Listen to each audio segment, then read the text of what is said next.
Hello বন্ধুরা, কেমন আছেন সবাই? আজকে আমি আপনাদের ঘুরে দেখাবো বাগেরহাট ষাট গম্বুজ সেই মসজিদ, যেটা বাংলাদেশের বিখ্যাত একটি মসজিদ, যার চারিপাশে ঘুরে আমি আপনাদের দেখাবো। আমার সঙ্গেই থাকবেন। পেজটা লাইক ফলো করে দিবেন, অবশ্যই শেয়ার করে দিবেন ভিডিওটা সবাই দেখার উদ্দেশ্য। তো দেখুন ষাট গম্বুজ মসজিদটির চারিপাশে কত সুন্দর পরিবেশ, সবাই এখানে ঘোরাঘুরি করতেছে, চারিপাশ দিয়ে দেখতেছে।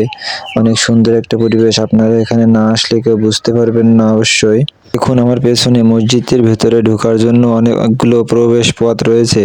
এই মসজিদের ভিতরে ঢোকার জন্য অনেকগুলো প্রবেশ পথ, যেখান দিয়ে আপনি ভিতরে প্রবেশ করতে পারবেন। এইটা হচ্ছে এর সামনের অংশ, মসজিদের সামনের অংশ হচ্ছে এটা। এই সামনে অনেক বড় মাঠ, প্রবেশ মূল্য মাত্র 30 টাকা। আমি এই সাইডের গাছগুলোতে হাত দিতে দিতে যাচ্ছিলাম, কে যেন আমার পেছন থেকে আচমকাই ভিডিও করে নিয়েছিল। এখন দেখাবো এখানে খেলার জন্য কতগুলো জায়গা আছে, সেগুলো আপনাদের ঘুরে ঘুরে দেখাবো।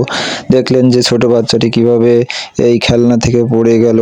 এখানে দেখুন যে কত সুন্দর পরিবেশ, চারিদিকে খেলনার জন্য আছে, বসার জন্য জায়গা আছে। আপনারা না আসলে বুঝবেন না। এই যে দেখুন, দেখতেই পাচ্ছেন বসার জন্য কত সুন্দর একটা পরিবেশ করে রাখা হয়েছে। এখানে অনেকগুলো মানুষ বসা যাবে।